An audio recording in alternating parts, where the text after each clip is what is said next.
Gold is the softest and most malleable metal. It can be pressed extremely thin, crafted into various shapes, even drawn out to form a fine wire, and all without breaking. Gold isn't affected by water or oxygen as many metals are, so it doesn't rust or tarnish either. Most gold comes from lode deposits, also called vein deposits, concentrations of gold and other metals in the cracks of rocks. Lode deposits require hard rock mining, the process of removing gold-bearing rock, called ore, by drilling and blasting. Miners descend more than half a kilometer underground.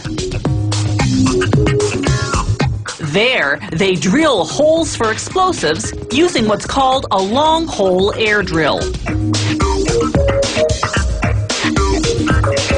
They drill in a specific pattern set out in a plan prepared by the mine's engineers.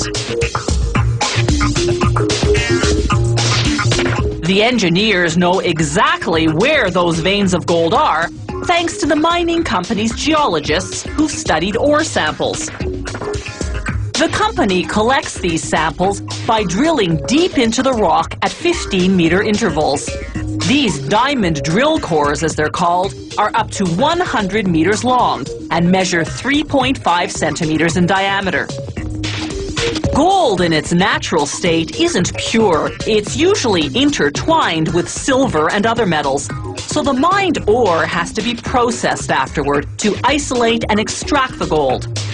A metric ton of ore yields only about 6.5 grams of gold.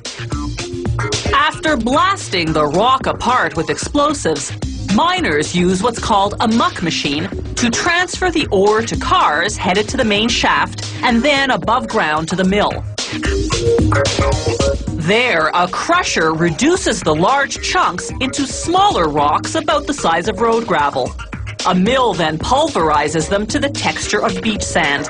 The factory adds a water and cyanide solution, then another mill grinds it further into a mud-like pulp.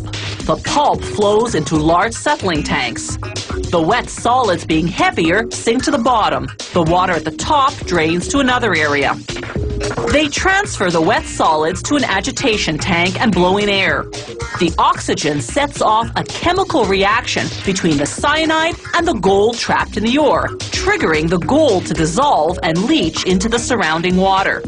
Drum filters then separate the water from the solids. This water now joins the water that was separated earlier. They pour in zinc powder to solidify the dissolved gold and form pieces containing both zinc and gold. To smelt it into bars, they first have to mix several chemicals: manganese dioxide, fluorite, silica flour, borax, and sodium nitrate. This chemical mix, called flux, will separate the gold from the impurities. They pour it into the smelter, whose temperature is a fiery 1600 degrees Celsius.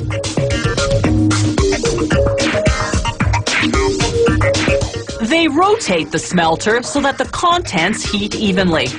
Over 2.5 hours, the heavier gold eventually sinks to the bottom, while the impurities, called slag, float to the surface. They pour out the slag, taking a sample to make sure it contains no gold. If it does, it goes back in until it's gold-free. By now, the gold has cooled slightly, so they reheat to 1600 degrees Celsius, then cast into bar-shaped molds. The gold takes about 4 minutes to solidify, then another hour to cool completely in a basin of cold water. They extract the gold bars from the molds and clean off any slag residue. Gold bars are also called ingots. At this stage, the gold is 80% pure. The Royal Canadian Mint will refine it to 99.9%, the international gold standard.